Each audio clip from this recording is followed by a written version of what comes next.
préparé une place, je reviendrai. Amen.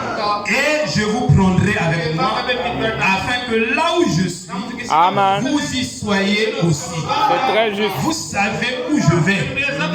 Et vous en savez le chemin.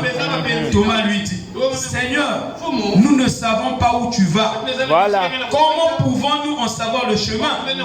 Jésus lui dit, je suis le chemin, Voilà. la vérité et la vie. Nul ne vient au Père que par moi. Shalom. Que le Seigneur bénisse cette lecture. Amen. Amen. Amen. Merci Seigneur. Nous allons remercier. Il y a une requête de remerciement. Peuple de Dieu, requête de remerciement. Shalom, épouse de Jésus-Christ. Shalom, épouse de Jésus-Christ. Nous croyons que nous sommes l'épouse de Jésus-Christ. Nous sommes une propriété privée de Jésus. Je viens au travers de cette requête remercier le Dieu Tout-Puissant de m'avoir gardé, protégé lors de mes séjours à Brazzaville. Lui qui est l'ami des voyageurs. Que son nom soit loué à jamais. Amen. Frère Kémich, acclamons-le.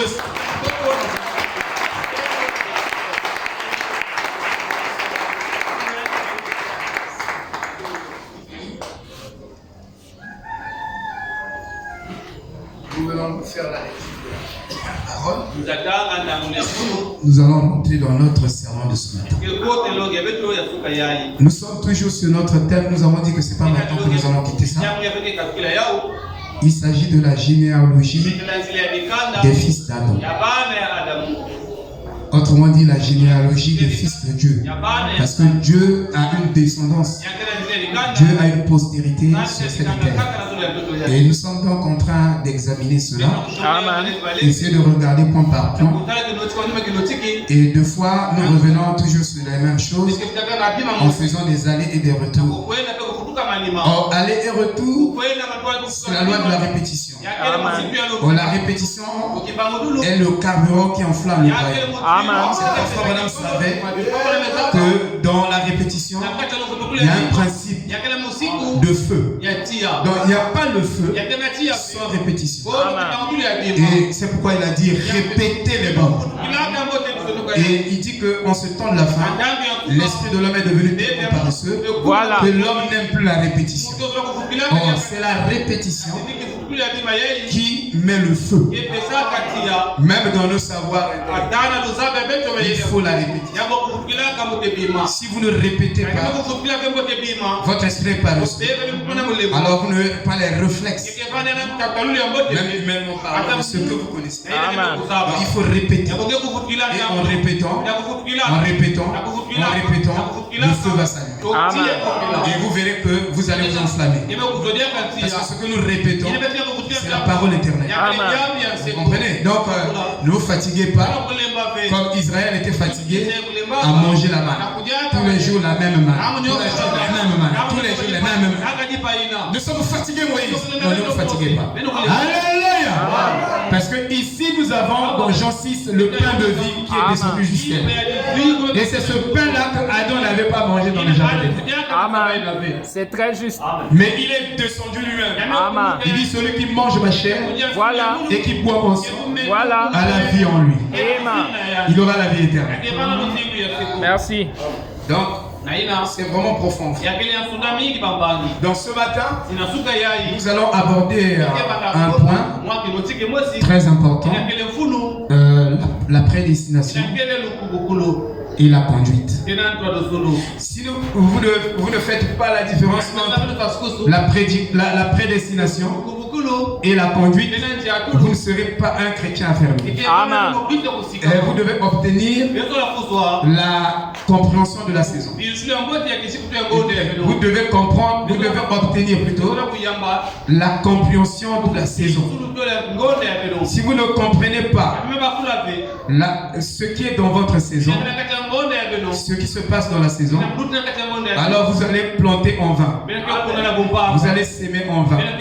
Vous allez rendre un service à Dieu en dehors de sa volonté.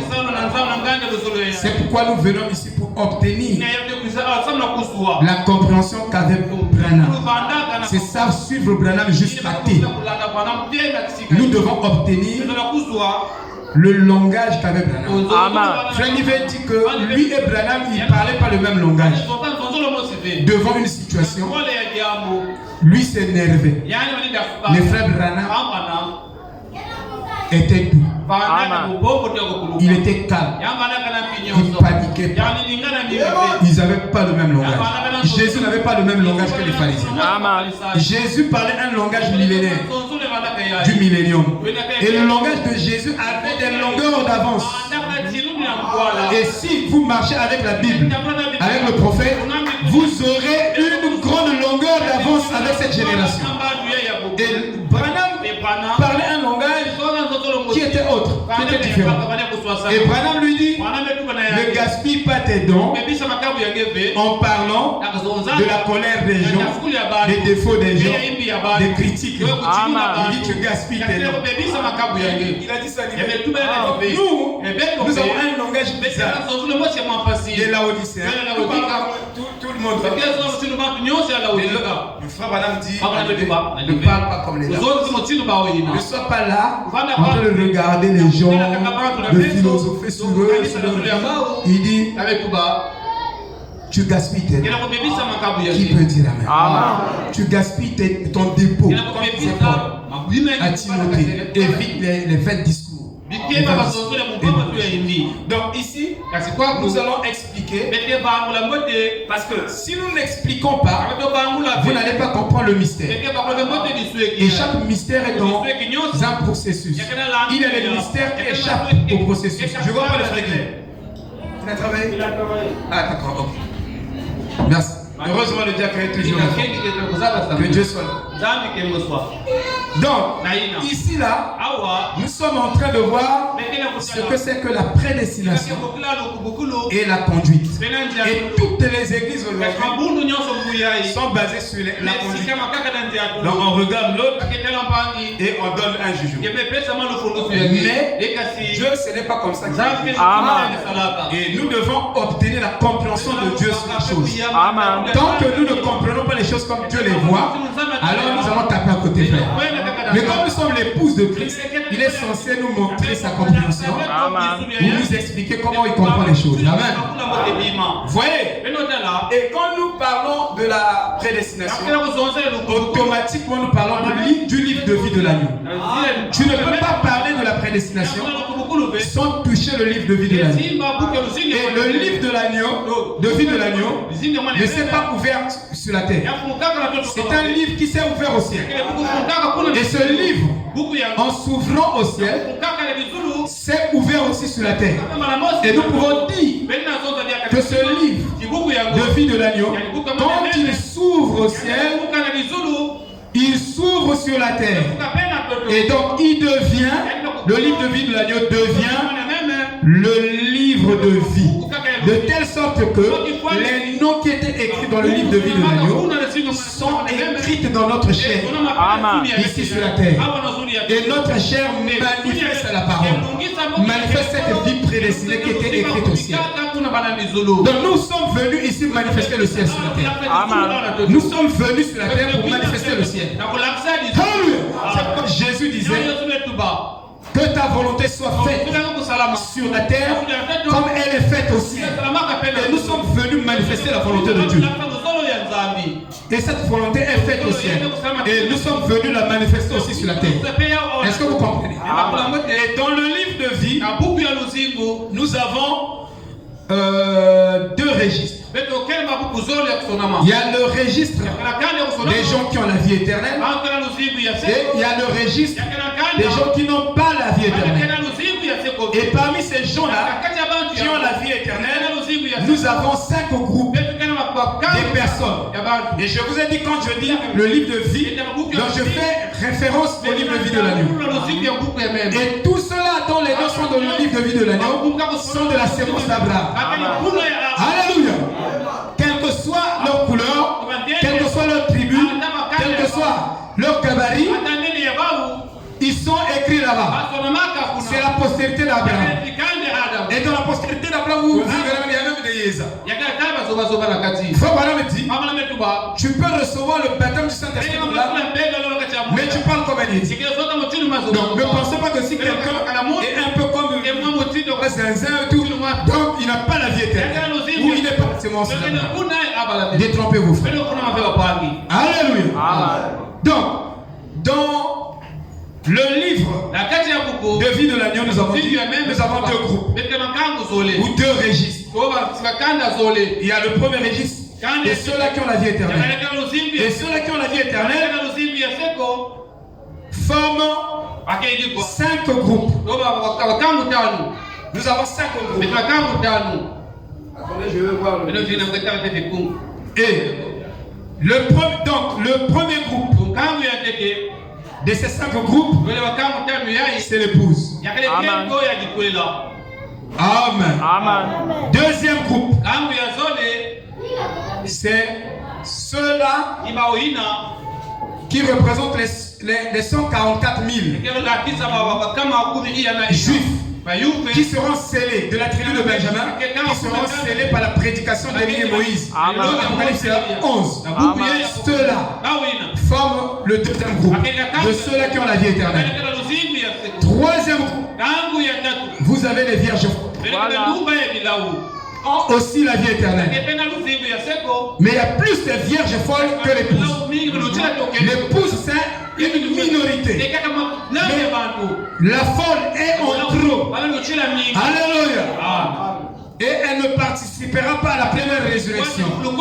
La folle, elle sera sauvée par la tribulation, la grande tribulation. C'est pourquoi nous ne venons pas ici pour passer par la tribulation. Nous venons ici pour être dans la catégorie de l'épouse. Troisième, quatrième groupe des gens qui ont la vie éternelle, ce sont ceux-là qui ont aimé l'épouse, qui ont fait du bien à l'épouse, comme Joseph d'Arimathée et Nicodème. Frère Branham explique ça dans les 7 âges de l'église. Le 5e groupe, c'est le groupe de ceux-là qui ont la sémence de Dieu, mais qui ne sont pas nés de nouveau, qui se trouvent dans les différentes dénominations. On peut se retrouver dans les catholiques, dans les hindouismes, mais ils ont la sémence de Dieu en eux. Et ce groupe-là aussi a reçu la vie éternelle. Alléluia. Donc vous devez avoir tout ce tableau dans la tête. Vous comprenez? Par exemple, ton père n'est pas venu prier avec nous. Il n'a pas pris le message. Mais le fait qu'il a fait du bien à un fils de Jésus, un enfant de Dieu, l'a élevé, l'a encadré, l'a mené dans la voie du Seigneur, même si c'est la dénomination, l'a montré ce chemin-là, Dieu ne va pas l'abandonner dans l'enfer. Non, à cause de ce qu'il a fait, Dieu va le sauver. Amen. Donc vous devez comprendre toutes ces choses-là. Amen. Pendant que nous sommes en train d'évoluer. Donc je voulais lire ici. Parce que nous ne parlerons pas de la prédestination sans parler de l'élection et de la réprobation. L'élection et la réprobation. Donc, si nous avons été prédestinés, c'est que c'est une élection de Dieu. C'est Dieu qui a voulu, qui a désiré dans son bon plaisir que nous soyons son fils. Ce n'est pas une église. Ce n'est pas d'abord là. Ce que nous parlons ce matin, ce n'est pas l'affaire des hommes que nous parlons. Ce que nous sommes en train de dire ce matin, ça ne concerne pas les hommes. Et leurs opinions, leurs jugements, leurs raisons, leurs torts, leurs raisons. On ne parle pas de ça ce matin. Amen. Amen. Dans les 7 âges de l'église, à la page 272, 273, Madame dit ceci. Or, si nous reconnaissons l'omniscience de Dieu, nous devons aussi accepter qu'il est parfait en sagesse et en droiture. Il faut être un malade spirituel pour dire que Dieu a tort. C'est-à-dire, si toi, tu dis que Dieu a tort, tu es malade. Tu n'es pas logique. Tu n'es pas normal. Amen. Parce que, Dieu a une sagesse qui te dépasse. Amen. Dieu a des capacités qui nous dépassent. On s'arrête là. Lui, il est haut, très élevé. On ne peut même pas se le sonder. Oui. Donc, qu'il est parfait en sagesse et en droiture. Ce plan de l'élection et de la réprobation et la sagesse de Dieu révélé dans tous les âges. Ainsi qu'il est dit dans Éphésiens chapitre 1, verset 3 à 11, béni soit Dieu le Père de notre Seigneur Jésus-Christ, qui nous a bénis de toutes sortes de bénédictions spirituelles dans les lieux célestes en Christ. En lui, Dieu nous a élus avant la fondation du monde pour que nous soyons saints, irrépréhensibles devant Dieu. Dieu a élu avant la fondation du monde. Nous venons ici dans un monde où il y a beaucoup de tâches, beaucoup de choses qui peuvent nous salir. Mais Dieu nous a gardés dans le 7e sceau, de telle sorte que notre sainteté ne dépend pas de nous. Notre sainteté dépend de Dieu lui-même. C'est lui qui a voulu ainsi que nous soyons saints et irrépréhensibles. Alléluia. Il dit devant lui. Il ne dit pas devant les hommes. Il dit devant, parce que vous ne serez jamais parfaits l'un pour l'autre. Toi tu verras mes défauts, moi aussi je verrai tes défauts. C'est ça la conduite. Mais si nous ne montons plus haut, nous dépassons la conduite, on va toucher la prédestination. Et là-bas, alléluia. Amen. Tu es parfait, je suis parfait. Alléluia. Est-ce que tu vas voir? Tu vas me voir comme Dieu me voit. Si tu me vois comme Dieu me voit, tu diras jamais tu es parfait. Mais si tu me vois avec les yeux de malade, tu verras mes erreurs. Mais si tu me vois avec les yeux de Moïse, tu ne verras aucune erreur. Alléluia. C'est ça la prédestination. Il dit, savez-vous que un homme ne peut pas s'aider lui-même, ne peut pas aider lui-même. Un homme n'a pas été conçu qu'il soit capable d'aider lui-même. C'est pourquoi c'est un blasphème quand on dit aide-toi, le ciel t'aidera. C'est un blasphème. Dis frère Branham, dans le nom de blasphème. Tu ne peux pas t'aider. Il faut que Dieu vienne à toi. C'est Dieu qui nous aide. En nous donnant les dons, en nous donnant des capacités, en nous donnant la puissance de vivre au-dessus du péché. Mais toi, tu ne peux pas, par tes capacités, vivre au-dessus du péché. Si tu vis au-dessus du péché, par tes propres capacités, tu es un réprouvé. Qui peut dire amen? Donc tu ne connais pas Dieu. Il dit, nous ayons prédestiné dans son amour à être ses enfants d'adoption par Jésus-Christ. Donc tout ce que Dieu voulait faire pour toi, il l'a fait, pas dans une église, mais il l'a fait en Jésus-Christ. C'est pourquoi si vous écoutez la chanson, Dieu m'a tout donné, pas dans une église, mais Dieu m'a tout donné en Jésus-Christ et par son prophète. Tout ce que Dieu voulait me donner, il me l'a déjà donné. Et il l'a fait, pas dans une église, pas dans un pasteur, mais en Jésus-Christ. Alléluia. C'est pourquoi j'aime Jésus. Même ce matin, je alléluia. Il est tellement bon. Amen. C'est pourquoi nous l'aimons. Amen. Oh, que Dieu soit loué. Selon le bon plaisir de sa volonté. C'était la volonté de Dieu. Toi, qu'il soit son fils. C'était pas ta volonté. C'était sa volonté. On peut imaginer. Si c'est sa volonté, nous, quand nous amenons un enfant sur la terre, regardez comment on prend soin de cet enfant. Parce que c'est toi qui l'as désiré. La Bible dit, selon le bon plaisir, selon le désir Et si tu emmenais un enfant, tu prendras soin de lui. C'est pourquoi je sais que c'est Dieu qui prend son enfant. Amen. Parce que c'est lui qui t'a désiré. S'il ne voulait pas de toi ici, il ne t'emmènait pas ici. Amen. À la louange de la gloire de sa grâce qui nous a accordé à son bien-aimé. En lui, nous avons la rédemption par son sang, la rémission des péchés, selon la richesse de sa grâce. La grâce de Dieu est riche dans ta vie. Amen. Que Dieu a répandu abondamment sur nous par toute espèce de sagesse et d'intelligence. Nous faisons connaître le mystère de sa volonté selon le bienveillant dessein qu'il a formé en lui-même. Pour le mettre en exécution, lorsque les temps seraient accomplis, de devenir toutes choses en Christ, celles qui sont dans les cieux et celles qui sont sur la terre.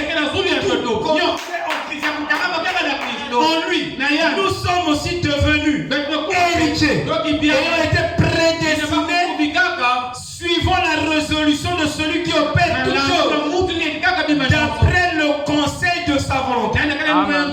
Si donc Dieu a prévu qu'il y ait des gens dont les noms ont été placés dans une section. Là, je donne mes commentaires. Dans une section du livre de l'agneau, et que ces noms ne peuvent pas être effacés, car ce sont les noms de l'épouse. Alors nous devons accepter ces noms. C'est le choix de Dieu. Il y a des choses dans votre vie où vous n'avez pas de choix. Amen. Même la prière et le jeûne ne sera pas un vaccin si Dieu veut accomplir sa volonté dans ta vie. Je peux jeûner, je peux prier, mais ce que Dieu avait arrêté va s'accomplir. Si c'est dans cette direction, ça arrivera comme ça. Amen. Vous ne pourrez jamais empêcher ça.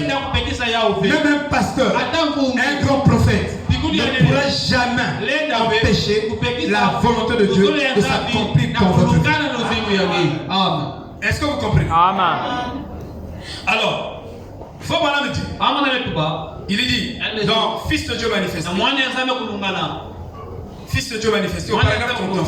Je veux m'arrêter sur ce mot. Prédestiné. Bon, prédestiné. Ce n'est pas de dire je vais choisir Neville. Je ne veux pas choisir frère Beller. Je choisis le frère Neville et je ne choisis pas le frère Beller. Ce n'est pas ça. C'est par la préscience de Dieu qui savait lequel allait être juste. Dieu dit dans sa préscience, il nous a vus tous dans le temps. Dans chaque génération, dans chaque âge de l'église, il a regardé le film. Il a regardé le film. Premier âge de l'église, il a vu les gens sur la terre, comment ils se sont comportés, comment ils se sont comportés devant sa part. Pas comment ils ont produit, ils ont réalisé des œuvres charismatiques ou humanistes. Amen. Moi, mon grand frère me disait que je faisais un humaniste. Parce que j'aimais tellement. C'est-à-dire que je ne peux pas dormir ici.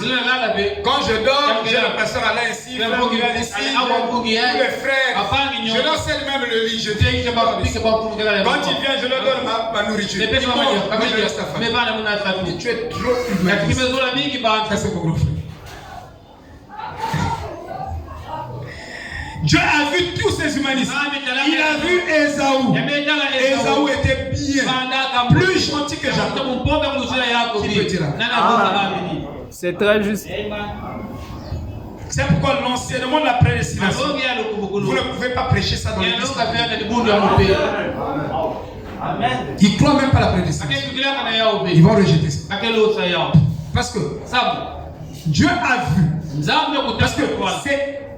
S'il y a quelque chose sur la terre qui n'est pas corrompu, c'est la parole. Et quand la parole entre dans le cœur, cette parole produit l'incorruptibilité. Il produit un caractère incorruptible. vie. Vous voyez, donc Dieu savait que si quelqu'un peut accepter sa parole, cette personne-là deviendra meilleure. Mais tu ne peux pas rejeter la parole de Dieu et essayer de fabriquer une vie. Mais dans la vie de la parole, il y a des principes d'harmonie, il y a des principes de respect qui vont au-delà de la morale. Donc un homme qui accepte la parole de Dieu est 3 fois ou 4 fois plus moral qu'un moraliste. C'est pourquoi Jésus a dit, il faut que votre justice surpasse celle des pharisiens et des scribes afin que vous rentrez dans le royaume. Donc si nous parlons de l'amour, mais on va voir un sacrificiel au milieu de nous. Quelqu'un qui se sacrifie pour toi. Ça dit qu'il vient ici. Il sait que mon frère pasteur sans que tu lui demandes. L'amour sacrificiel pousse à jeûner même à prier sans que lui te dise tu auras les résultats mais tu ne sauras pas d'où ça vient. Mais quelque part il y a quelqu'un qui prie pour toi. Vous voyez, cet amour là va le conduire. Alors il dit, je veux m'arrêter sur le mot prédestiné. Savez-vous que le mot est une révélation? Même le mot amour est une révélation. Le peuple dit, tu ne peux pas comprendre l'amour si tu ne comprends pas d'abord la haine. Il dit, vous ne pouvez pas comprendre la lumière si vous ne comprenez pas d'abord les ténèbres. Que ce soit la lumière, soit les ténèbres, nous devons recevoir la révélation de Dieu sur ce monde. Et une fois le Saint-Esprit nous a révélé ce que c'est que les ténèbres, alors vous pouvez faire la différence entre les ténèbres et la lumière. Mais si vous n'avez pas la révélation, vous imaginez simplement les choses. Et le fait de l'imaginer, vous ne l'aurez pas. Et Dieu ne le vivifiera. Alors donc il dit, ce n'est pas que je choisis de faire. Je laisse le frère interne. Ce n'est pas ça. C'est par la présence de Dieu qui savait lequel allait être juste et lequel n'allait pas être juste. Donc, par sa présence, Dieu qui savait ce qu'il allait faire, il a prédestiné par sa présence toutes choses afin qu'elle concourt au bien de ceux qui aiment Dieu. Ce que toi tu appelles problème, ce n'est pas un problème. Parce que regardez frère, si votre vie s'appuie ou est accentuée sur le qui, le quoi, voilà, le quand, le pourquoi, vous n'allez pas obtenir le changement. Voilà. Mais votre vie doit être accentuée sur le comment. Voilà. Même le comment. Pourquoi le comment? Le comment, ça vous donne les principes de vaincre. Parce que votre vie, si moi je ne travaille pas, si moi je ne me marie pas, c'est ça le qui. Parce que il y a l'ombre qui est là. Je suis né dans une famille des sorciers. Mais moi, je vivais dans un quartier des sorciers. Il y a même des sorciers qui me visitaient. J'ai dit, j'aurai le bac. Si vous avez arrêté un barème, une norme dans la famille, moi je suis un fils de Dieu, je viendrai détruire cette norme. Parce que je suis du ciel. Mais nombre de vous ici, il y a beaucoup de défis dans la famille. Vous avez relevé. La famille ne peut pas arriver là. Ne peut pas faire ceci. Non. Ce qui est ton celui qui est ton est plus grand que la famille, est plus grand que la sorcellerie, est plus grand que le quartier. Celui qui est en moi a déjà vécu tout ça. Amen. Vous voyez frère, nous sommes venus pour manifester le Seigneur. Il dit,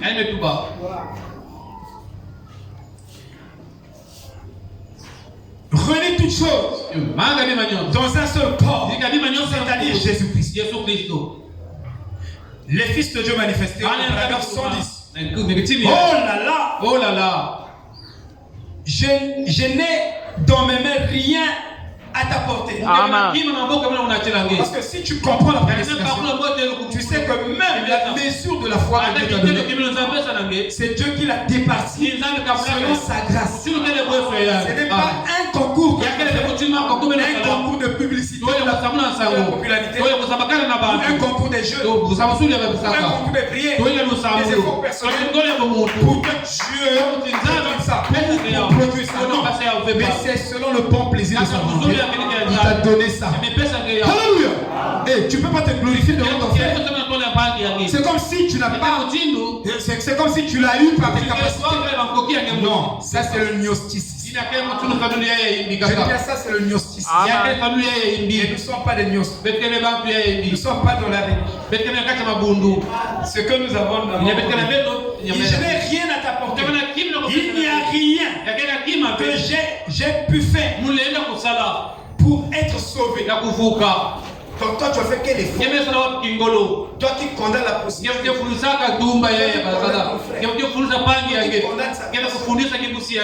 quoi pour être sauvé? Un frère, soyons humbles. Vous savez, Dieu m'a montré une image. C'est comme ça que Dieu m'enseigne. Il y a des paraboles. Il m'a montré un cochon. Le cochon là-bas.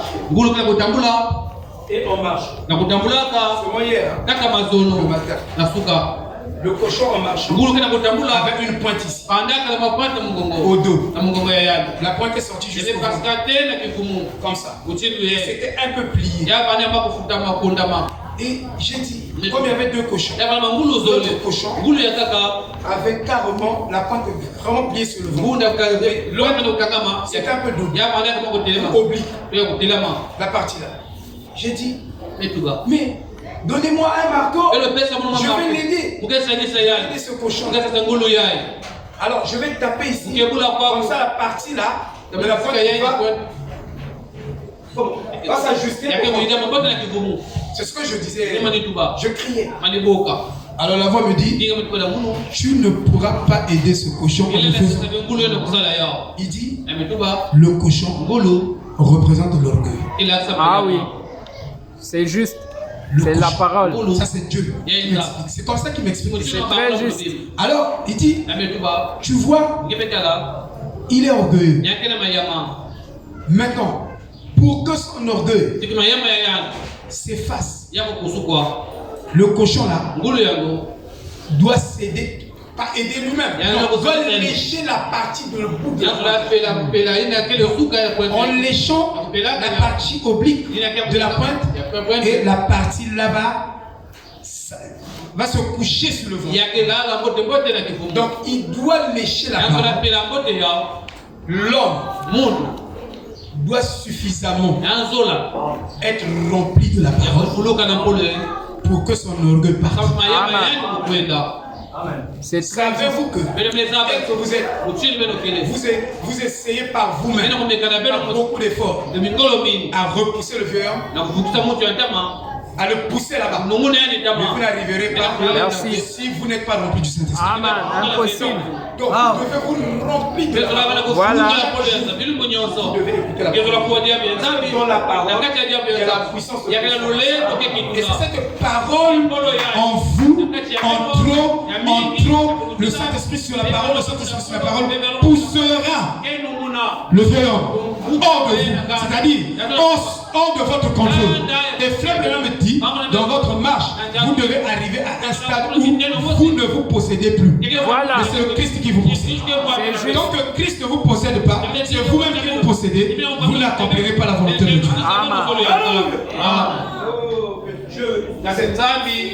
Qui nous aide beaucoup. Est-ce que vous voyez? Amen. Voilà. Personne ne peut venir à moi si mon Père ne l'attire pas. Et tout cela que le Père m'a donné viendront à moi. Et aucun d'eux ne s'est perdu, sinon le Fils de la perdition, afin que l'écriture s'accomplisse. Vous voyez, il a dit, mais tout ce que le Père m'a donné viendront. C'est ça la Mais si tu es sauvé aujourd'hui, tu vas être un orgueil. Au contraire, un sauvé qui a compris la prédestination, il sait que c'était pas mes efforts. C'est Dieu qui a fait ça. Alléluia. Mais si c'est toi qui s'est sauvé par tes capacités, ça passe pas. Ça marche pas. Amen. Bon, parlons profondément de la prédestination. Juste. À recevoir. Donc, c'est ce qui diffère les calvinistes ou les calvinistes et les arméniens. Dans le message, on vous parle de calvinistes, les gens ont des yeux rouges ou les arméniens. Mais vous êtes censés comprendre ça. Voilà. On a parlé. Calvin, il a bien compris la nation. Les calvinistes. Ils ont compris la prédestination. Ils ont compris la prédestination. Vous êtes dans le message, mais vous ne comprenez pas la prédestination. C'est là où on trouve les légalistes. Ils n'ont pas compris. Vous comprenez? Mettons, regardez, avant d'aller un peu plus profond. Je disais que ce matin, nous sommes en train d'observer la prédestination et la conduite. Il faut qu'on a prêché conduite hors doctrine. Voilà. Mais savez-vous que la vraie conduite sort de la vérité? S'il n'y a pas la vérité, vous voyez? Oh, la vérité, c'est Christ. Voilà. Il a dit tout de suite, je suis le chemin, la vérité et la vie. Voilà. Si tu n'as pas Jésus, tu n'auras pas une bonne conduite. Même si tu fais du bruit, mais ton bruit est vain. Ah oui. Tu dois avoir Jésus en toi. Tu dois avoir Christ en toi.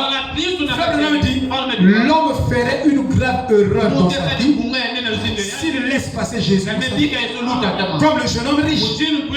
Nous le laissons passer. Et la vie éternelle, c'est lui qui le trouve. Alléluia. Est-ce qu'on se comprend? Beaucoup de gens regardent à votre conduite et vous jugent. Mais nous ne regardons pas à la conduite. Vous allez fausser même votre jugement n'est pas spirituel. Vous voyez? Vous condamnez les gens. Vous faites ceci. Frère, on n'avancera pas. Savez-vous que il n'y a pas la haine sans désaccord? Il faut qu'il y ait d'abord les désaccords. Une fois les désaccords sont consommés, ça produit la haine. Et la haine produit les divisions. Donc il n'y a pas de division sans haine. C'est qu'au départ, il y a eu des haines quelque part. Et avant qu'il y ait les haines, il y a des désaccords quelque part. Beaucoup de désaccords. Et on est en désaccord sur tel point, tel point. Il n'y a pas suffisamment d'amour. Ces désaccords vont produire la haine. Et la haine va produire la division. Amen. Frère Omar m'a dit, pasteur, tu connais bien gérer ton temps. J'ai un document que j'ai fait où j'ai réuni plus de 200 schémas de la pensée que plus de 200. Et je peux expliquer facilement une pensée dans le processus. Vous voyez, frère, c'est très important. Parce que vous parlez de la haine, vous parlez d'un mot, on l'est. Vous parlez des choses, on l'est. Mais ces choses sont dans un processus. Puisque la vie est un processus. Mais vous coupez ces choses. Vous ne les collez pas dans un processus. Vous n'arriverez pas, vous n'atteindrez pas le bon résultat. Même dans votre raisonnement. Vous voyez? Donc, nous ne regardons pas à la conduite. Il regarde toujours la conduite. Vous ne pouvez pas vous aider. Vous voyez? Si vous étiez la personne la plus gentille qui ait jamais vécu et que vous n'étiez pas une sémence de Dieu. Mes frères, si vous regardez la prédication dans le message, vous ne comprenez pas la prédication. Je vous dis, si vous jugez les gens sur la conduite, vous n'avez pas le discernement.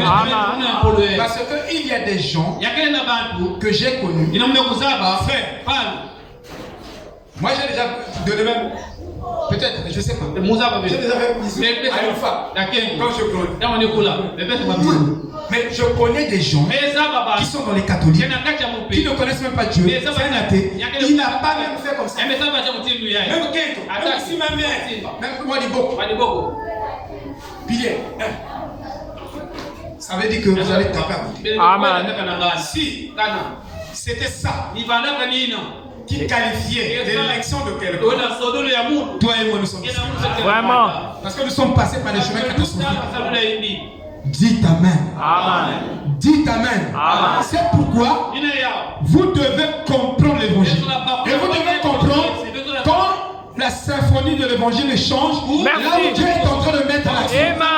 Mais vous prenez les choses que Dieu ne s'appuie pas sur dans cette heure-ci. Il y a des choses que Dieu accomplit dans cette heure.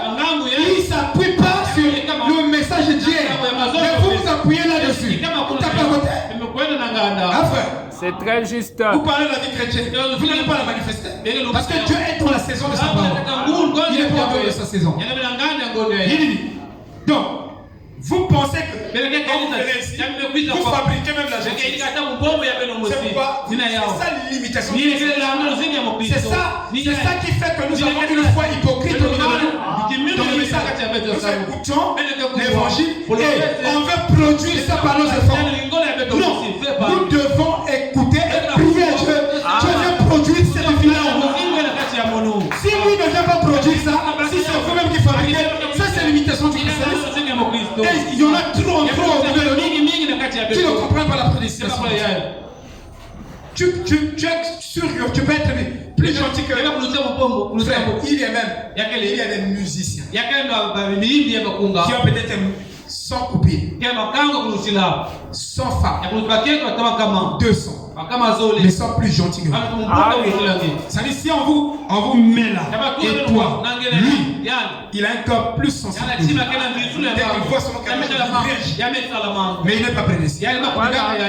Vous comprenez, frère? Donc Dieu n'est pas bête. Mais Dieu, malgré la vie de celui que tu as mené, il est venu mourir pour toi. Seigneur, moi j'aime ce Seigneur-là. Je vais m'accrocher à lui. Parce que je serais disqualifié. Si c'était sur la base des œuvres, Dieu est disqualifié. Alléluia. Vous devez bien comprendre l'évangile. C'est pourquoi les gens ne vont même pas vers Dieu. Ils ne vont pas vers Dieu. Ils ne prient pas Dieu. Parce qu'ils n'ont pas compris. Écoutez. Vous pouvez être la personne. Vous dites, eh bien, si je suis une sémence de Dieu, je devais être la personne la plus gentille que jamais vécue. Trouvez cela maintenant dans la Bible. Si votre Bible dit ça. Ah oui. Mais c'est ce que nous, on se comprend. On pense que c'est ça. Mais il faut que Dieu, c'est une vie qui doit produire cette vie en vous. S'il ne produit pas ça, vous fabriquez les choses. Et ça ne marchera pas. Vraiment. On peut faire le légalisme ici. C'est dans le péché. Moi j'ai vu des frères qui grandissent, ils sont en train d'avancer. C'est les pharisiens. Ah oui. Je suis là. Tu vois, les frères. Oui. Non. Parlons pas de ça. Parlons de Dieu. Là, tu as mangé. Tu as même des saletés. Dieu, c'est pas comme ça, frère. Dieu, c'est pas l'habitude. Dieu, c'est la révélation. Vous voyez, ne marchez pas comme un pharisien. Avec des sériosité, Jésus n'était pas un humoriste. Vous devez c'est sérieux. La sériosité, c'est dans le cœur. Je connais la discussion. Toutes les formes, ça ne compte pas. Il dit l'humilité ne consiste pas dans les formes extérieures, dans les apparences extérieures. Tu peux extérieurement être humble. Shalom, frère. Shalom, bien aimé. Bien aimé. La haine. Soyez changés à l'intérieur. Laissez-moi ce pharisaiisme. Quand on est devant les gens, on devient correct. Quand tu vois une femme, avant, quand tu vois bonjour, bonjour. Et quand tu as des bien-aimés qui sont à côté de toi, dis le salut à quelqu'un. C'est comme ça. Arrêtez le pharisaiisme. Ça change à l'intérieur. Ça doit commencer à l'intérieur et ça doit sortir. Ne donnez pas à tout le monde sérieux. La sérieuxité, c'est Dieu qui le connaît. Si tu es sérieux, Dieu va le manifester. Cette fille de Dieu va parler. Même si tu te tais, la vie va crier. Même les pierres vont crier. Quand la vie est là, vous ne pouvez plus la cacher. Vous êtes un livre lu de tous les hommes. On ne peut plus vous fermer. C'est un livre ouvert. Merci. Alléluia. Amen. Trouvez cela dans la Bible. Oui. Hein? Quel genre de personnes nous devions être si nous sommes chrétiens? Pauvre Branham, lui-même, justifié par Dieu. Mais Branham voulait tuer quelqu'un dans son enfance. Il voulait tuer quelqu'un. Regardez David, les saletés qu'il a fait. Ah oui. Mais Dieu l'a justifié. C'est très juste. Vous pensez que Dieu est comme vous? Voilà. David dit, toi tu as déjà pris la femme de quelqu'un. Mais David a fait. Mais Dieu dit, ça c'est l'homme selon mon cœur. Voilà. David, l'homme selon mon cœur. Merci. Branham allait fusiller les gens. Il a lancé le cartouche. Mais c'était pas sorti. Non, j'arrête ça. C'était la grâce de Dieu.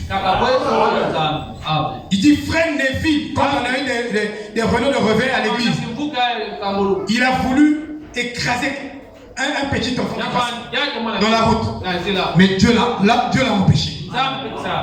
Mais si vous ne voyez pas la grâce de Dieu dans votre vie, frère, qu'il y a une force au-delà de moi, il y a quelque chose qui travaille en moi, mais qui va au-delà de mes forces. Oh, vous êtes un aveugle. Amen. Alléluia. Et Branham a dit que ce témoignage de l'église produirait une bonté fraternelle qui est collante. C'est-à-dire, cet âge, ce témoignage de l'église va produire l'amour fraternel qui est collant. C'est-à-dire, on va préférer l'autre que soi-même. Si vous n'arrivez pas à ce degré d'amour, donc vous n'avez pas l'amour. Si toi tu me préfères pas par rapport à toi, moi je ne te préfère pas par rapport à moi, donc nous n'avons pas atteint l'amour. L'amour dont nous parlons, c'est l'amour des charismatiques, des humanistes.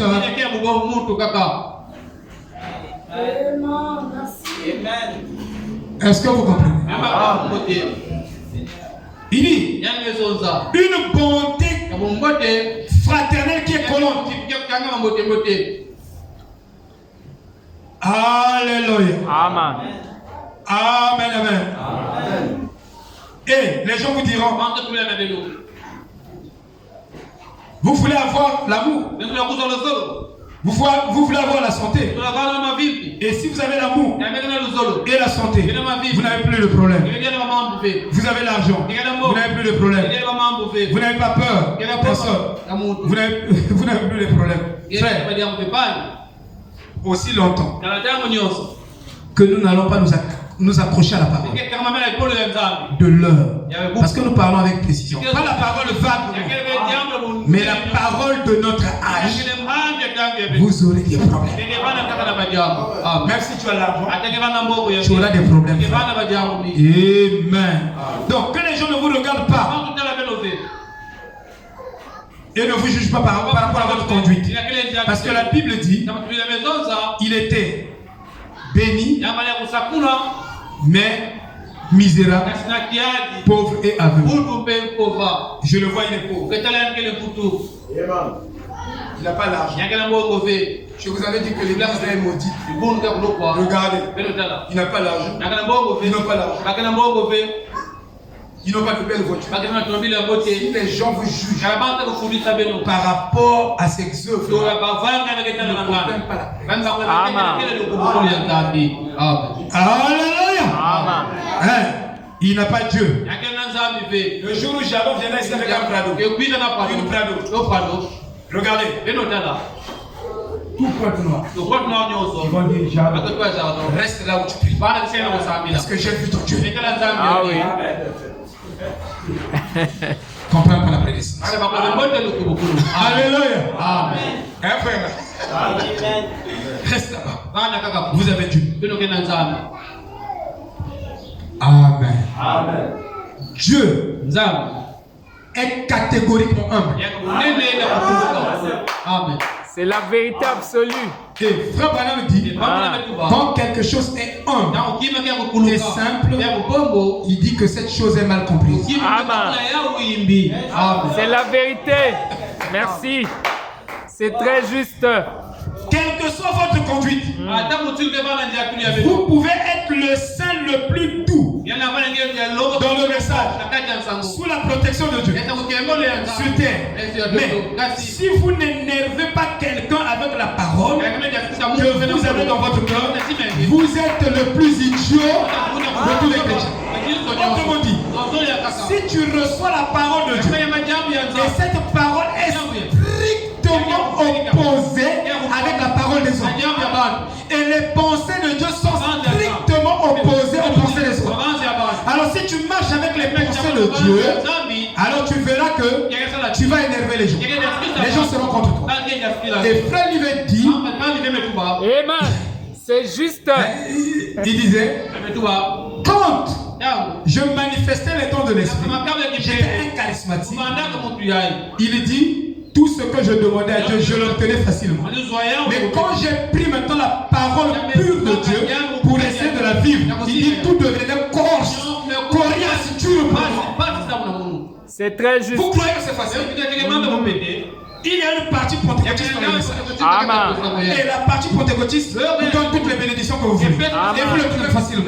Mais il y a une partie ici, dans le même message, qui est réservée à l'épouse de Christ, qui seront enlevées. Et cette partie, si vous la prenez, votre vie sera dure. Vous n'allez pas accéder facilement à une bénédiction. Et Frère Branham dit que chaque centimètre de mon chemin, j'ai rencontré le diable. Voilà.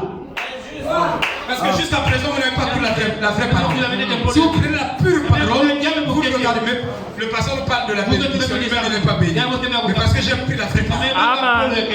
Amen. C'est parce que si je rentre dans le pentecôtisme, j'ai demandé à Dieu, je dis, Dieu. Mais avant, je trouvais les choses faciles.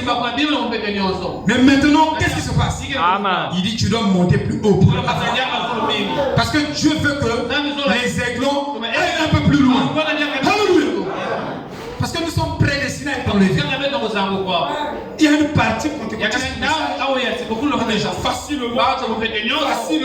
Mais si tu prends la position, prends la pure parole, frère. Et Frère Branham dit, si tout le monde est d'accord avec nous, c'est que quelque part il y a quelque chose qui ne va pas dans ta vie. Parce que la pensée de la foi est strictement opposée à la pensée de Dieu. De quoi?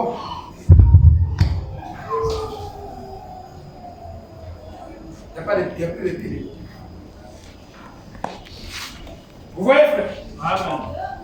C'est très important. Donc si vous, tout le monde, j'ai vu vraiment le meurtre parce que c'est sûr. Parce que la salle. Donc avec tout le monde est d'accord. Vous voulez plaire à tout le monde. Vous voulez faire tout. Frère,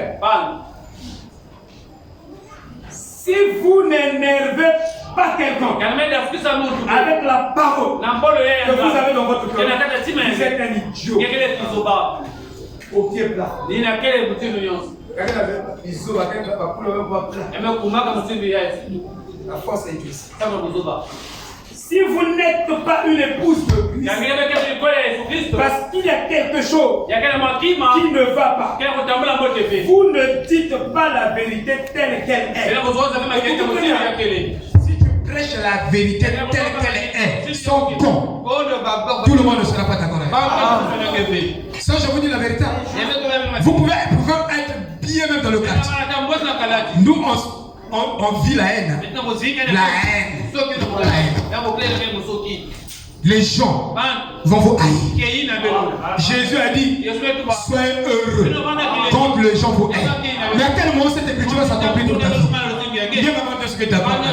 Ma frère, nous sommes messages. À gauche, à droite. Même s'ils ne sont pas en nom de Seigneur, ils sont d'accord avec moi. Frère, révise ta chrétienté. Ça, je te dis, hein.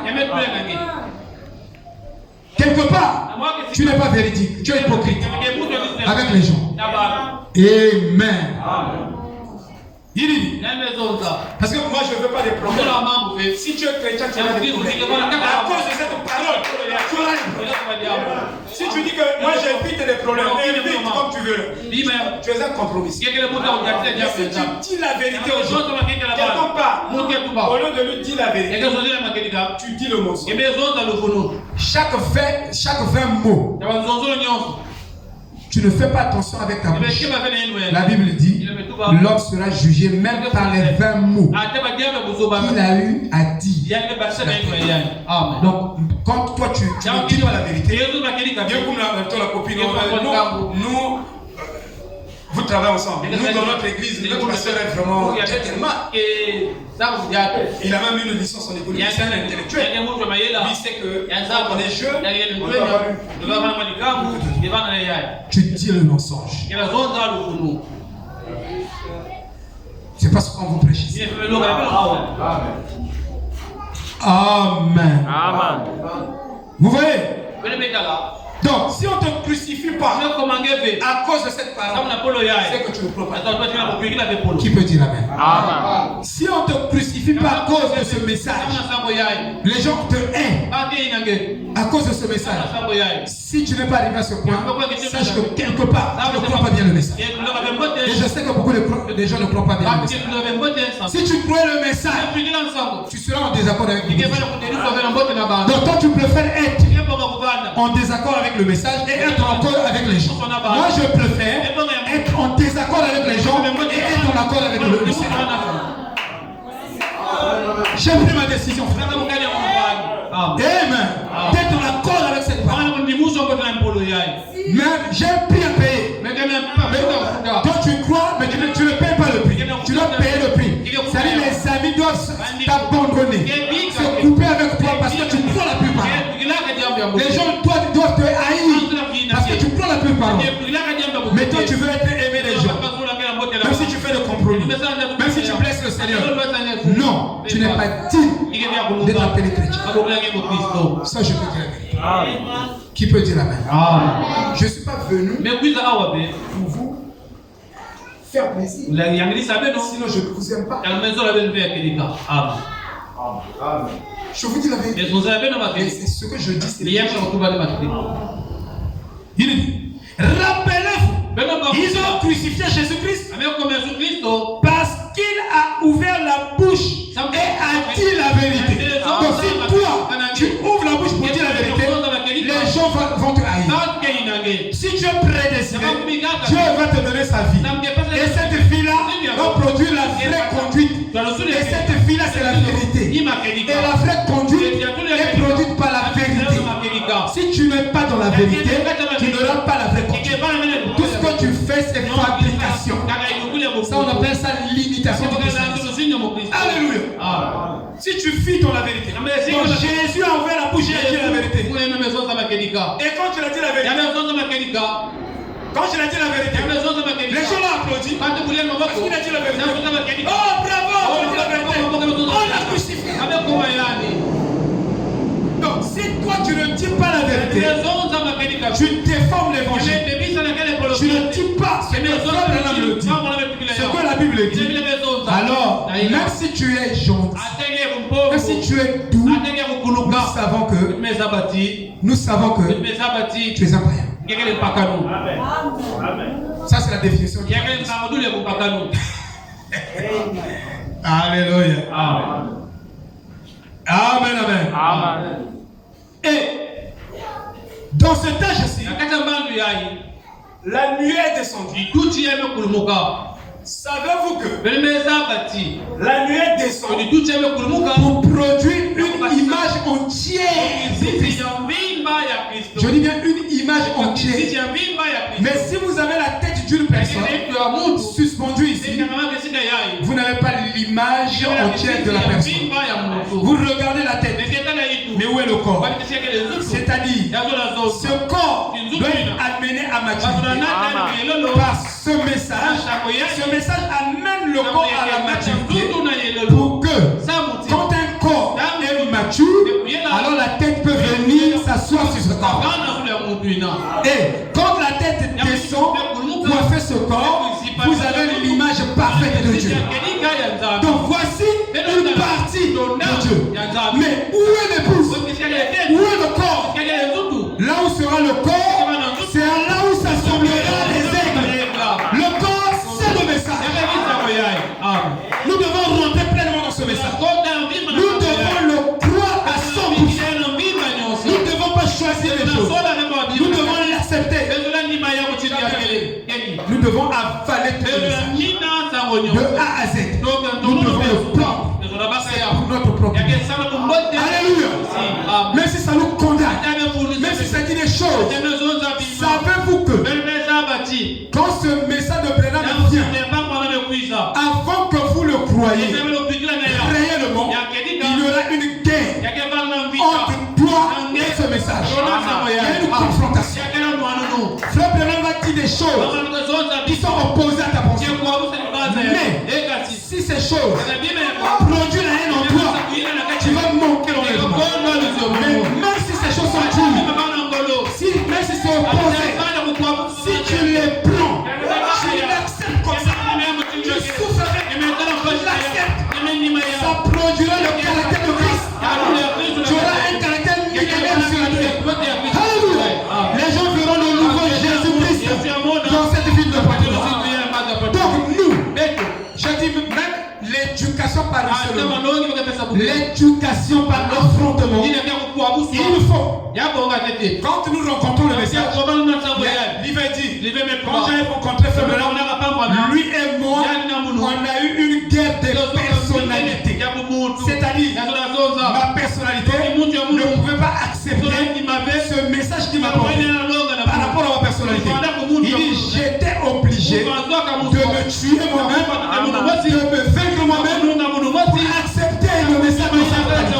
Donc si votre personnalité est en train de combattre le message, tuez votre personnalité.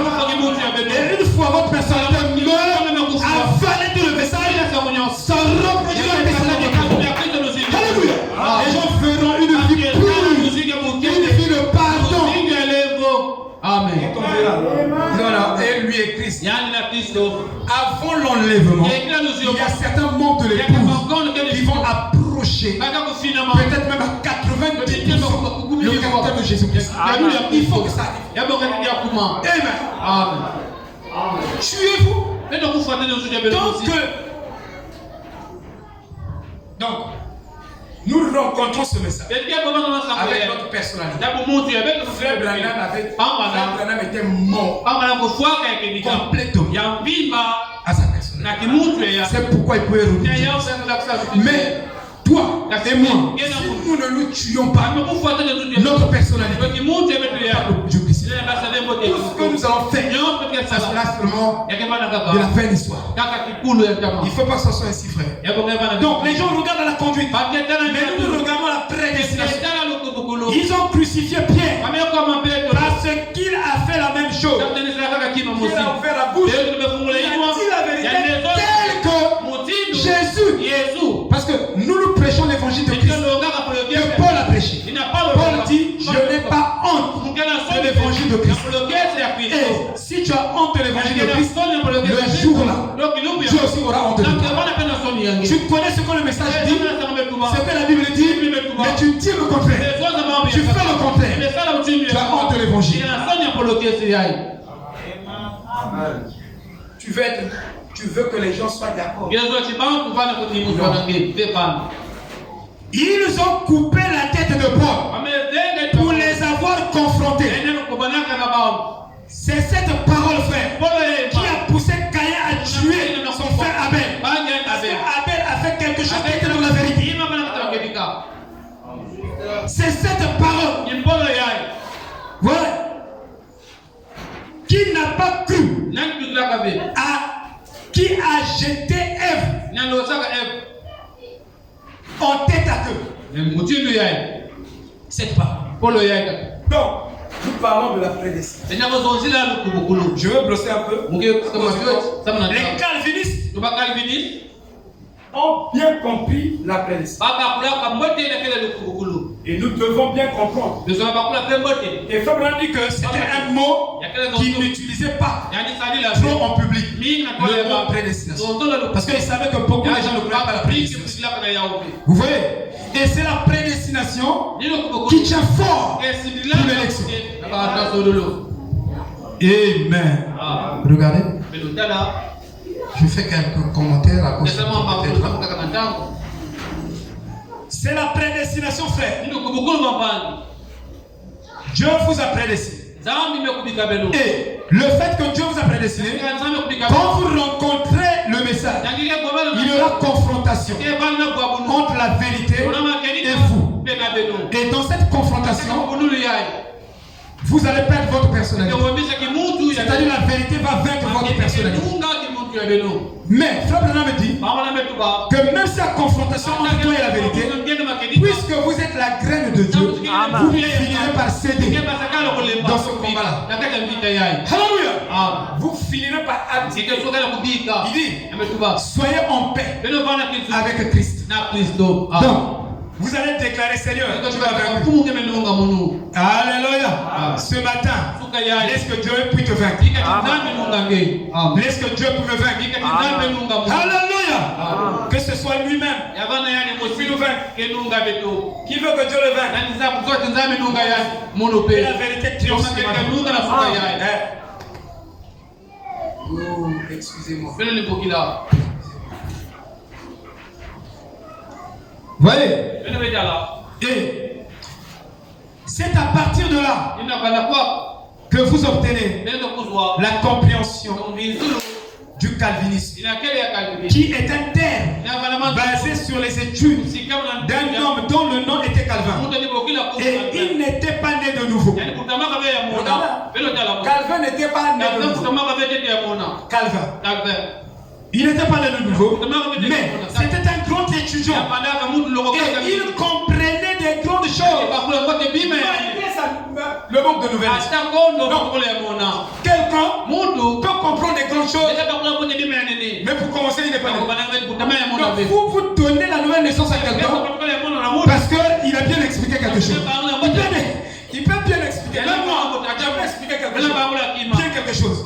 Mais si ma vie est ce que j'explique, alléluia, ne sont pas en harmonie, vous pouvez douter de ma nouvelle naissance. Dites Amen. C'est ça la vérité. Tu dis les bonnes choses. Ta vie te contredit. Alors quelque part, il y a un salut. Frère Branham dit il y a une charge électrique. Un sixième sens dans les élus de Dieu qui reconnaît que quelque part il y a un salut. Bien que c'est bien dit, bien que c'est bien parlé, mais Aquilas et Priscille, ils ont écouté Paul. Et plutôt Apollos était en train de démontrer Jésus, il est Christ. Jésus est Christ. Regardez les Écritures. Ils ont dit, tu dois l'être de nous. C'était les disciples de Paul. Tu dois l'être de nous. Donc, il faut que vous compreniez la parole. Sinon, ce qui est faux, vous n'allez pas le voir. Vous allez dire que c'est juste. Parce que vous n'avez pas obtenu la compréhension du prophète pour regarder là où le faux, là où la trace sur serpent est rentrée. Vous ne pouvez pas bien juger. Ce n'est pas le fait de dire. Il dit, il comprenait des grandes choses. Vous voyez? Et il comprenait la souveraineté de Dieu. Vous savez que cette leçon de la souveraineté de Dieu, personne n'est né avec cette leçon. Que Dieu est souverain. Moi j'ai prié pour ma petite soeur qui me suivait. Je l'aimais. On était comme des jumeaux. Avec ma petite soeur. C'est qui m'a suivi. À un certain temps, elle a eu une hémorragie. J'ai refusé de manger. J'ai dit je mange plus. Les gens disent tu vas mourir. Moi j'ai dit je préfère mourir. Je suis allé me cacher dans la clinique de Albert, mon grand frère. Je suis resté là. Je dis je dois prier. Il faut que le sang s'arrête. Premier jour, j'ai prié. Deuxième jour, on est venu me chercher au sort. Je dis pourquoi? Le sang s'est arrêté. J'ai fait beaucoup de choses pour empêcher qu'elle meure. Pendant qu'elle était malade,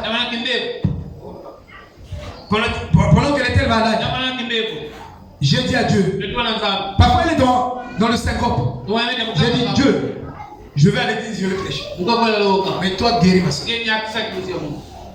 Il y a fort longtemps, elle allait mourir. Dieu me montre sa mort. Dieu était obligé de prolonger. Mais Dieu avait arrêté dans sa souveraineté. Elle doit mourir. Nous devons comprendre la souveraineté. Amen. Sinon, on va manquer Dieu, frère. Il dit, mais il n'était pas certainement pas dans le même rôle que le docteur Pi, qui était, je pense, peut-être quelque chose comme un baptiste ou un presbytérien, plus comme l'un des anciens prédicateurs fondamentalistes, l'âge puritain.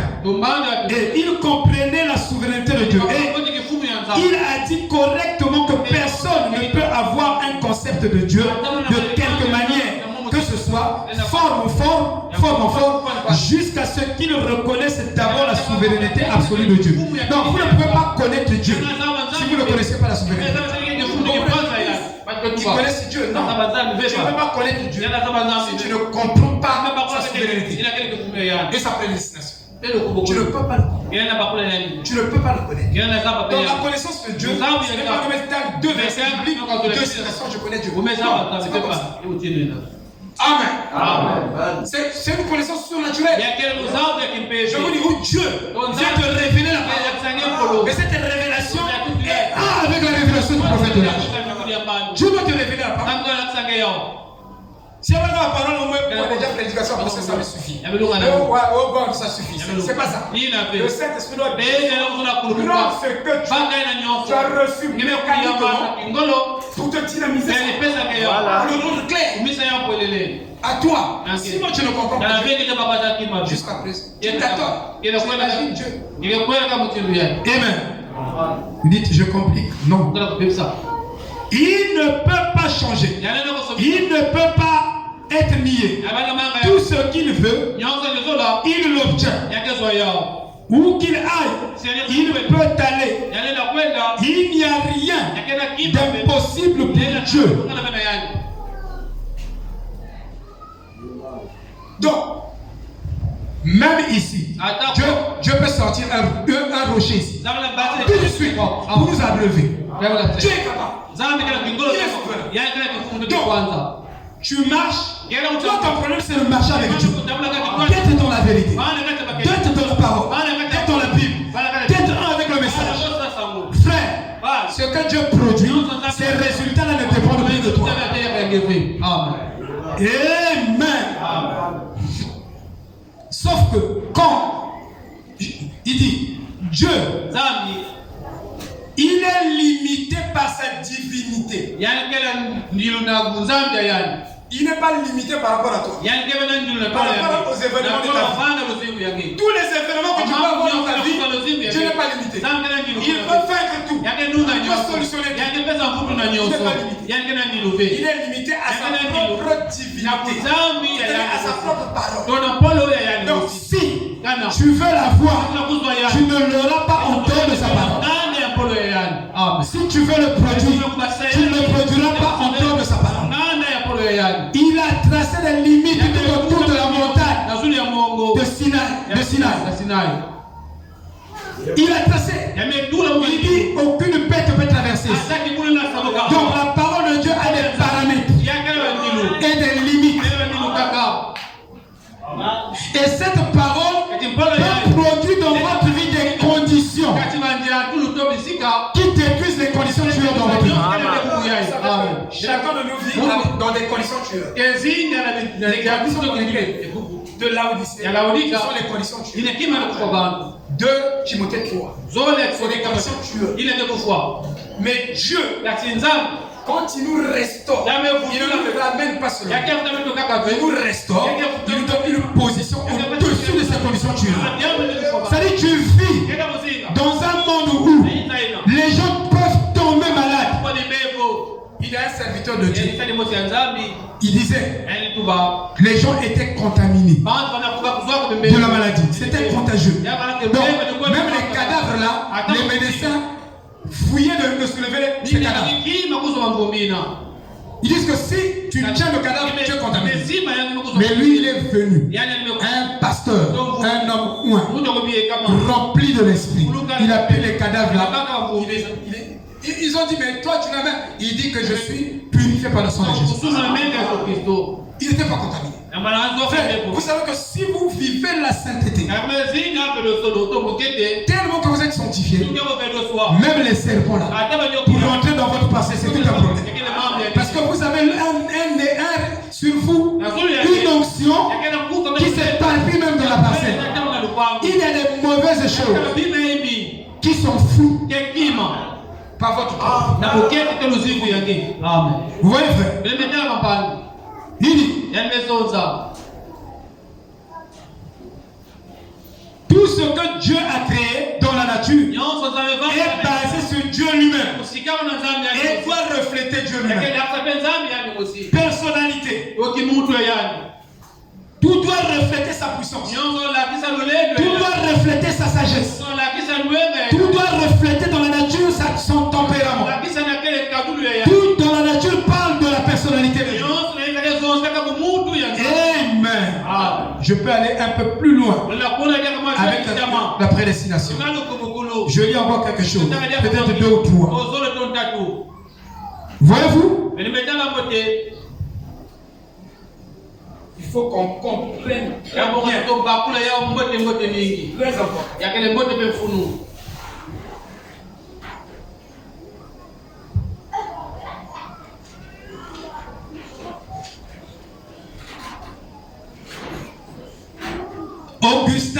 Augustin, saint catholique, il a parlé aussi de la prédestination. Ne pensez pas que c'est le mot prédestination, c'est nous qui avons commencé à parler de ça dans le message. Il y a beaucoup de philosophes qui ont parlé de ça. Mais sauf qu'ils n'avaient pas la même compréhension de ce par rapport au prophète Branham. Et donc, si vous n'avez pas la compréhension d'un mot, vous n'allez pas utiliser ça dans la saison. Vous n'allez pas appliquer ça dans cette saison.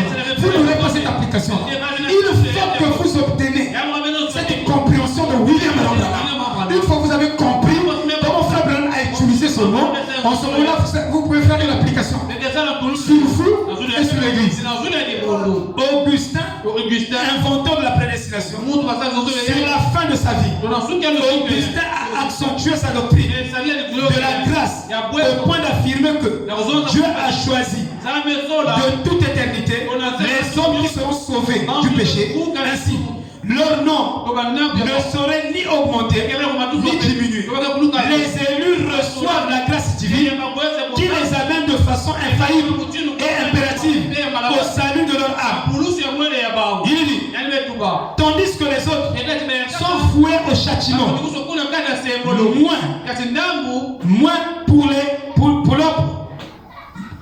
moins pour leur propre faute que pour le péché originel, celui d'Adam. N'est-ce pas injuste? Dira-t-on. Augustin, c'est lui qui pose des questions. Augustin soutient le contraire. Nul homme ne mérite la grâce de Dieu. Ne mérite la grâce. Et Dieu n'a pas à la répondre puisque personne n'en est dit. On sait que ce débat inspirera les thèses calvinistes avant de rebondir au XVIIe siècle en France avec la querelle du jansénisme. Donc, il y a eu des débats sur la prédestination. Je peux vous renvoyer même l'histoire générale de l'Afrique, tome 2, page 192, 193, 216, on parle de la prédestination. Et chacun aborde la prédestination selon sa compréhension. Et c'est pourquoi, comme Dieu ne fait rien sans avoir révélé sa pensée à ses serviteurs, ses prophètes, quelque part il touchait ce mot, il disait un peu la vérité, mais quelque part ils étaient en train d'embrouiller la compréhension. C'est pourquoi Dieu nous a envoyé William Aaron Branham pour établir cette doctrine de prédestination. Et Branham l'a fait. Et nous avons un enseignement pur où il a établi la prédestination depuis l'éternité. Parce que lui, il a remonté le temps. Il a défilé même dans la pensée de Dieu. À un certain moment, Branham dit qui était en Jésus. Donc Dieu, pour lui donner le secret de sa pensée, les dessins de sa pensée, Dieu a fait entrer Frère Branham dans sa pensée et il a défilé la pensée de Dieu. Il a su quel était le mystère, le triple mystère que Dieu avait dans sa pensée avant que le monde ne soit. Ça là, vous n'aurez pas un auteur qui parle de ça.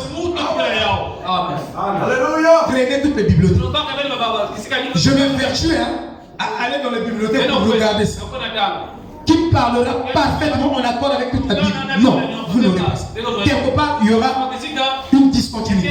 Or, lui, il est venu pour donner la continuité de la pensée de Dieu. Amen. Je continue.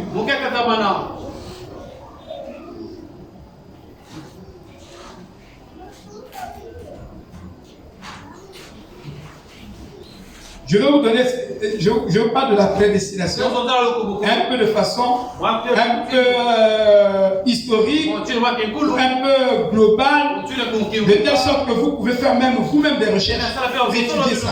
Mais toujours, ne vous éloignez pas du prophète. Il dit, nous devons connaître notre devoir et notre terrain. Si tu ne connais pas la prédestination, tu vas jouer sur le terrain du diable. Ou tu vas jouer sur le terrain de ta propre chair. Parce que tu ne sais pas que, en réalité, là, c'est le terrain de Dieu. Là, ça ne concerne pas l'homme. Il y a des choses que l'homme se bagarre avec qui ne sont pas son terrain. Amen. Alléluia. Je ne peux pas venir ici. Il faut que l'église soit remplie de gens. Il faut qu'on ait beaucoup d'équipes. Ce n'est pas mon terrain. Quand tu le fais, frère, tu détruis tout. Qui peut dire amen? C'est le terrain de Dieu. C'est Dieu qui appelle. C'est le Dieu qui bénit. C'est Dieu qui élève. C'est Dieu qui fait. Ne rentre pas dans le terrain. Pour sauver les âmes ici. Savez-vous que la responsabilité du pasteur s'arrête seulement à semer la semence ou d'arroser la semence. Et quand un prédicateur prêche, il doit prendre le recul dans la vie des gens et laisser ces gens. Parce que vous-même, pour croire ce que je dis, je peux même expliquer, démontrer, faire ceci. Ça ne pénétrera jamais votre cœur si Dieu ne vous aide pas à ouvrir votre cœur. Tout ce que je dis ici, c'est vrai. Alléluia. C'est ça la vérité. Je peux me poumonner ici. Je peux crier ici. Mais je ne peux pas ouvrir votre cœur. Vous voyez? Parce que Dieu a placé la clé dans la maison. La porte est là. Au lieu que la clé soit devant la porte. Mais la clé est dans la maison. C'est le jardin qui doit ouvrir. Mais même Jésus ne peut pas ouvrir.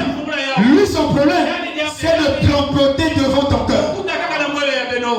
Aujourd'hui, si vous écoutez sa voix, n'endurcissez pas votre cœur. Ouvrez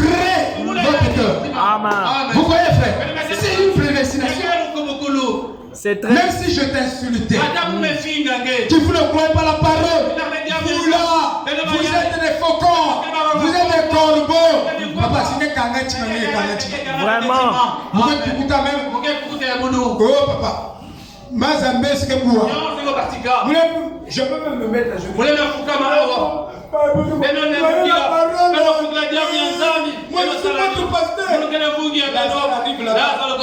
Le jeune homme riche,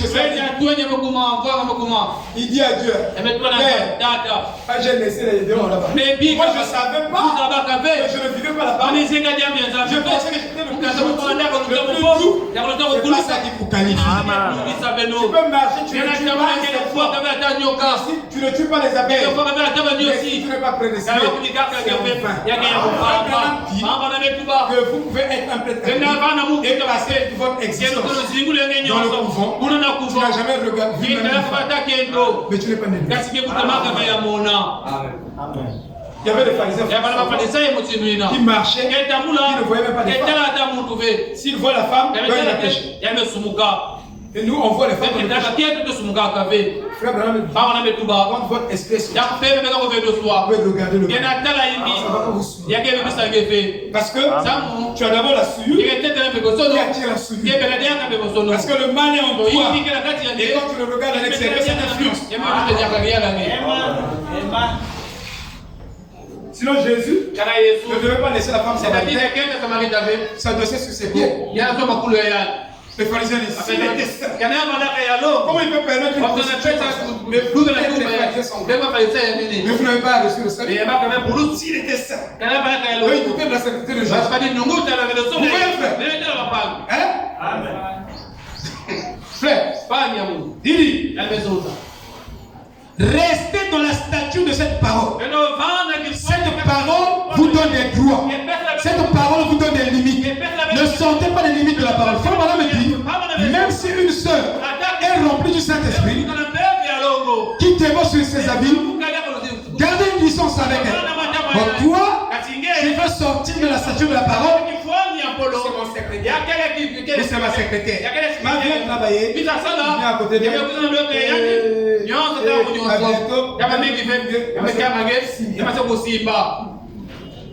donc tu peux pas rester une tu peux pas dire le sol. Ma table là-bas.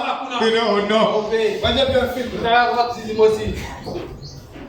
Frère, l'homme là, Mahométon. Regarde cette idée, il dit que toi le tailleur là qui est venu prendre les mesures de ma fille. Sa fille sort comme ça avec les habits nettement niqués.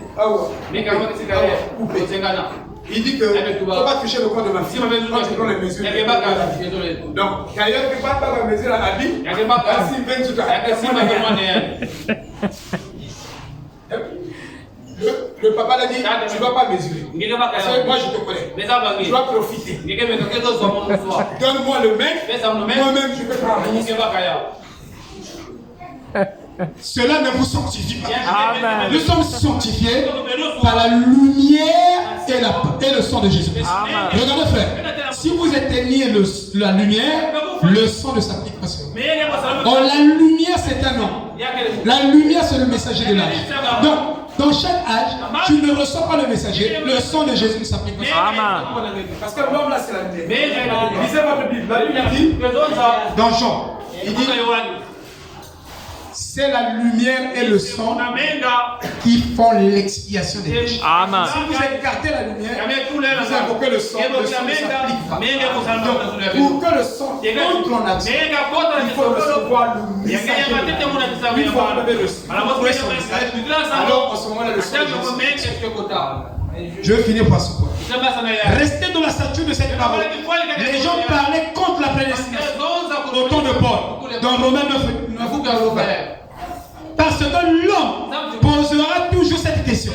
Pourquoi Dieu fera-t-il ceci? L'homme pense qu'il a raison. L'homme pense qu'il est plus sage que Dieu. Dieu l'a fait, Dieu l'a fait. Et quand il a fait, c'est meilleur. Tout ce que Dieu fait est bon. Même au commencement, donc Dieu ne peut pas faire une mauvaise chose. Qui peut dire amen? Voilà. Il est dit. Paul a dit, mais plutôt, Toi, homme, qui es-tu qui conteste contre Dieu? La chose formée dira-t-elle à celui qui l'a formé, pourquoi m'as-tu fait ainsi? Ça ne nous regarde pas. Pourquoi tu as sauvé Jardin? Pourquoi tu as élu Jardin et devenu pasteur? Mais c'est Dieu qui le fait. C'est pas ton choix. C'est pas le choix de Blaise. C'est pas le choix de l'église. Si Dieu donne un ministère ici, c'est le choix de Dieu. Personne ne peut parler. Si Dieu bénit un frère ici, personne ne peut parler. C'est le choix de Dieu. Mais pourquoi il y a quelqu'un qui voyage? Mais comment tu as ça? Un frère, moi je vais rentrer dans ton sac. Amen. Pourquoi seulement lui? Mais pourquoi aussi la jalousie? Mais reste dans la statue que Dieu t'a placée. Ne sois pas Osias. Osias voulait prendre la place du sacrificateur. Vous voyez, non, frère? Soyez bien dans la position que Dieu vous a placée. Soyez bien. Soyez très bien même. C'est bon. Les gens ne veulent même pas que d'autres gens, leurs amis ou leurs parents, se mêlent de leurs affaires. Pourquoi le pasteur se mêle? C'est mon affaire. Tu vis mal. Le pasteur ne peut pas s'en mêler. Il a le droit. Vous voyez, frère, Dieu lui a donné ce droit en tant que conducteur. Maintenant, écoutez. Qu'est-ce que Anna Lander a dit? C'est une femme aux États-Unis. Elle a écrit en gros caractère dans sa maison, au salon. Dès que tu rentres, occupe-toi de tes affaires.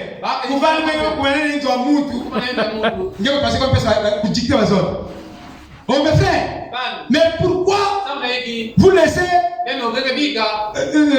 les assiettes là ici? Fallait mettre là. Tangi Nouangues, Frère Branham dit chacun est libre de mettre l'ordre dans sa maison. Ordre. Si vous avez la chambre, vous avez la foule. J'explique au petit ballon. Si tu ne veux pas lire, dans le cahier. Chaque matin. Quand le cahier va te regarder, le cahier va te dire, je bien. Le cahier va te dire, bon, depuis longtemps, que tu es en train de me surcharger. Tu vas mettre ta tête. Mais tu ne peux pas me lire. Je l'ai dit. Donc, chacun est libre de mettre l'ordre dans sa maison. Qui peut dire amen? Et le pasteur n'a pas le droit de venir vous dire comment éduquer vos enfants. Non. Lui, il s'arrête là. Tout ce qu'il veut vous dire, il le dit ici, il vous enseigne toutes les familles probable. Maintenant, si tu as besoin de conseils, tu peux venir vers lui. Mais il n'a pas des droits. Il est aussi limité. Dites amen. Dites amen. Le pasteur est aussi limité. Bon, parce que tu me dis que tu vas super voir. Tu vas nous faire paquet de betawa. Dis pas faire paquet de betawa.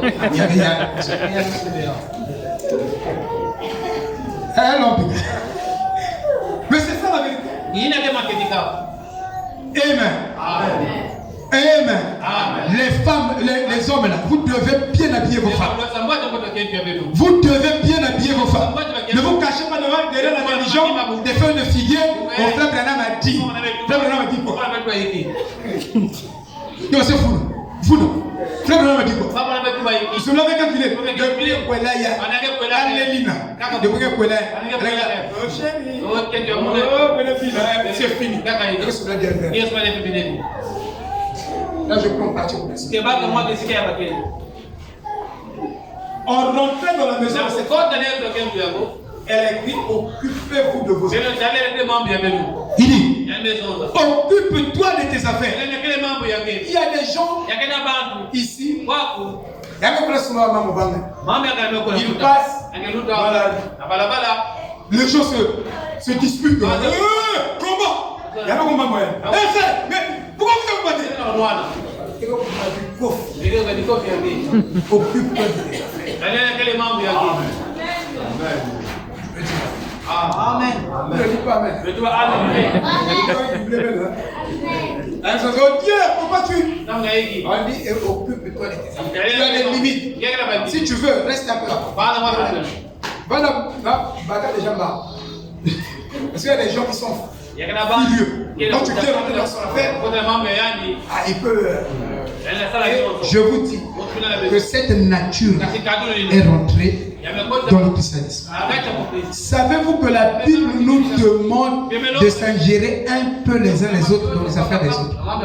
Ça, c'est un autre point de ce que nous sommes en train de faire. La Bible dit, priez les uns pour les autres afin que vous soyez guéris. C'est-à-dire, cherchez un homme, une personne qui n'a pas une bouche ouverte. Quand vous lui dites des choses, il ferme sa bouche. Celui-là, confiez-vous à lui. Si tu as un démon de masturbation qui te dérange, va voir un homme qui ne dit pas les problèmes des gens, qui est consacré. Quand vous lui dites quelque chose, ça s'arrête entre toi et lui. Si ça commence à traverser les frontières, plus jamais. Dites Amen. Plus, je dis bien plus jamais je ne le dirai. Mais quand je dis, il enterre. Celui-là, faites-lui confiance. Dites, si vous n'arrivez pas à vaincre, sa prière vaincra cette chose. Je vous garantis, c'est la parole de Dieu. Mais vous êtes toutefois dans la masturbation, vous êtes toutefois dans les souillures, et vous croyez avancer avec le Seigneur. Non. Vous savez, il y a des sujets où nous sommes en chair, on ne peut pas hausser la voix. Il y a des sujets où on hausse la voix. Frère Livet disait, quand j'étais avec Frère Branham n'était pas comme un pentecôtiste. Il n'était pas comme un pentecôtiste pris.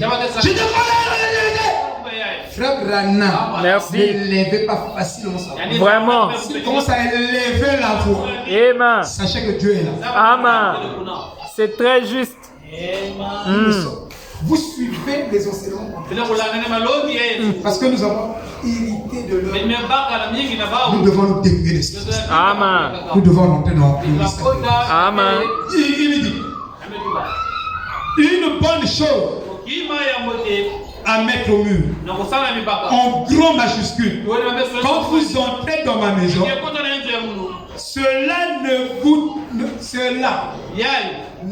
que cela ne vous dérange pas. Ce n'est pas votre affaire.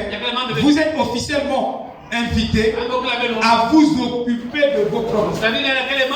Moi, je m'occupe de mes affaires. Ici, dans la prédestination, c'est Dieu, l'histoire de Dieu avec ses chers enfants. Amen. Donc, si quelqu'un tombe sur son affaire avec Dieu, ne prenez pas ça, faites la publicité à la radio, à la télévision, à la communion. Frère Lina, Mambie, Nemouboua, Frère Tejamechinizo, Frère, il y a le boule Kenchaya, il y a le boule Kenchaya, il y a le salamam ni mamen Zona. C'est pas ton problème. Si tu rentres là, Dieu va te chicoter. Je vous dis bien, si tu rentres dans l'affaire d'un fils de Dieu, étant donné que c'est Dieu qui le conduit, Dieu va te chicoter. Toi, si tu as écouté, donne-lui à Dieu. Amen. Prie le Seigneur que Dieu lui donne la victoire. Amen. Shalom. Amen.